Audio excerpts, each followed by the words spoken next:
puno ng iyong yun, ikaw ang lahat sa akin.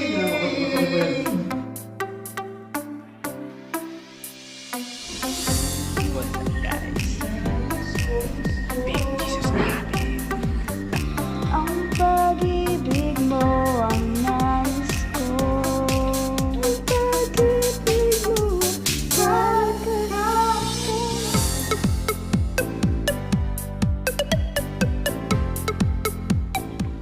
Mamaya po pala pupunta tayo dun sa live ng Make Jesus a Habit dahil yun merong kumbaga interview katulad ng nakaraan dahil dun sa na-release natin na song which is yung title natin na Ang Pag-ibig Mo. So nakakatuwa na at least ano na po tayo, actually tatlong songs. Yung una yung di nagbabago, pangalawa ay yung Ikaw Ang Kailangan, tapos ito pong pangatlo Ang Pag-ibig Mo. So yun yung mga songs na na-release natin. Salamat sa kanila na nag-arrange ng song, di ba, yung music, ganyan. So thank you so much, puntahan natin. Hindi pala ako maalis. May isa pa, kasya pa ita. Nahihirapan sila mag-approach sa Lord. Yan. Oo. Meron tayong tinatawag na mga, I think, level ng faith. Hindi po pwede namang sabihin nila dapat yung faith ko kapares ng faith.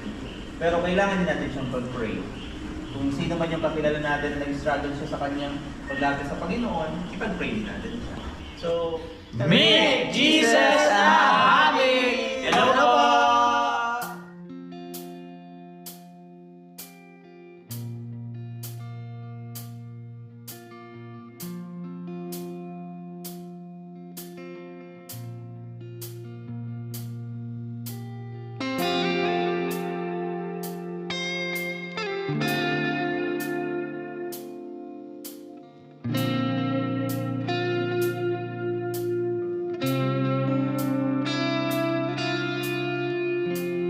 Puso ko'y puno ng pag-asa, sapagkat ikaw ang kasama.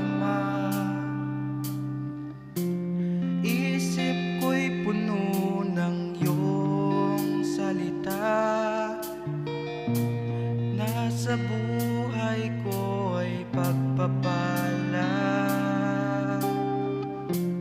Ang pag-ibig mo ang nais ko, ang pag-ibig mo ang kalakasan ko,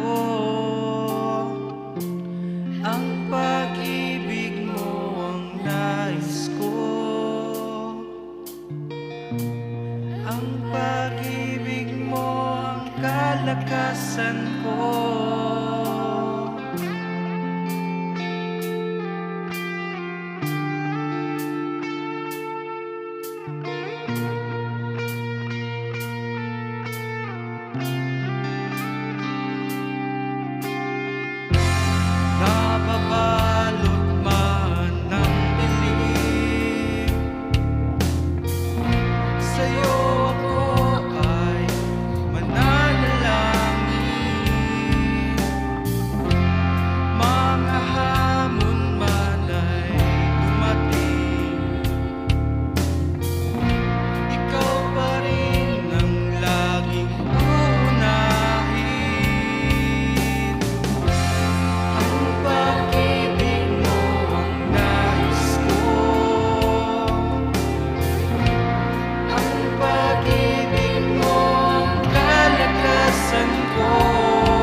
Ika'y mamahalin, ika'y susundin,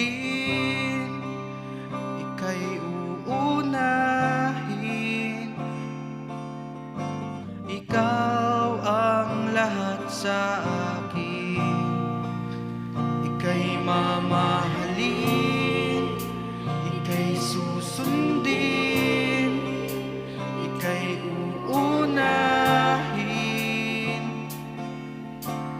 Ikaw ang lahat sa akin. Ika'y mamahalin,